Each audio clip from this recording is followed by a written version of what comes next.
રાજકોટ મહાનગરપાલિકા દ્વારા શહેરના તમામ વોર્ડ વિસ્તારોમાં ક્લોરીન યુક્ત પાણી વિતરણ કરવામાં આવી રહ્યાનો દાવો પોકળ સાબિત થતો હોય તેમ દિવસે ને દિવસે દૂષિત દુર્ગંધયુક્ત પાણી વિતરણની ફરિયાદો સતત વધી રહી છે। તાજેતરના વોર્ડ નંબર 10ના જીવનનગર સહિતની 10 જેટલી સોસાયટીમાં પણ દૂષિત પાણીનું વિતરણ થયું હોવાની ફરિયાદો ઉઠી। દૂષિત પાણીની ફરિયાદો સાથે સ્થાનિકોએ રોડ ઉપર ઉતરીને વિરોધ દર્શાવ્યો હતો। ત્યારે હવે વોર્ડ નંબર 4ના આખા વેલનાથપરા વિસ્તારમાં છેલ્લા 3 દિવસથી જીવાતવાળું દૂષિત અને દુર્ગંધ મારતું પાણી વિતરણની ફરિયાદો સાથે મહિલાઓ એકઠી થઈ હતી અને તંત્ર સામે રોષ વ્યક્ત કર્યો હતો। પ્રાપ્ત માહિતી અનુસાર શહેરના વોર્ડ નંબર 4માં સમાવિષ્ટ વેલનાથપરા વિસ્તારમાં છેલ્લા 3 દિવસથી અત્યંત જીવાતવાળું ભારે દૂષિત અને અસહ્ય દુર્ગંધ મારતું પાણી વિતરણ થઈ રહ્યું છે। આ અતિશય દૂષિત પાણીના વિતરણની ગંભીર ફરિયાદ સાથે આ વિસ્તારની મહિલાઓ મોટી સંખ્યામાં એકઠી થઈ હતી અને પાણીના વાસણો સાથે રાખીને તંત્ર સામે પોતાનો ઉગ્ર રોષ વ્યક્ત કર્યો હતો।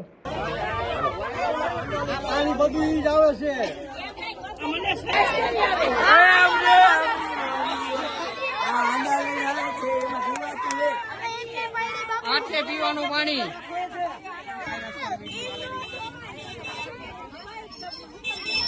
વોર્ડ નંબર 4 નું છે। વોર્ડ નંબર 4 માં પાણીમાં નકરી જીવાતું જ આવે છે। આ 5-6 દિવસથી ખબર છે। વેલનાથપરા શેરી નંબર 22 પાણીમાં કચરો નીકળે છે નકરો। પાણી કોયલું છે જો પીરું નકરી નીકળે છે ભરીને તમને દેખાડે છે।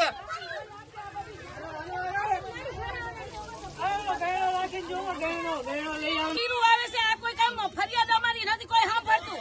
આ કેના કારણે અમારે નાના બાળક ઝેરી મેલેરિયા કે માંદા પડશે તો જવાબદારી કેની?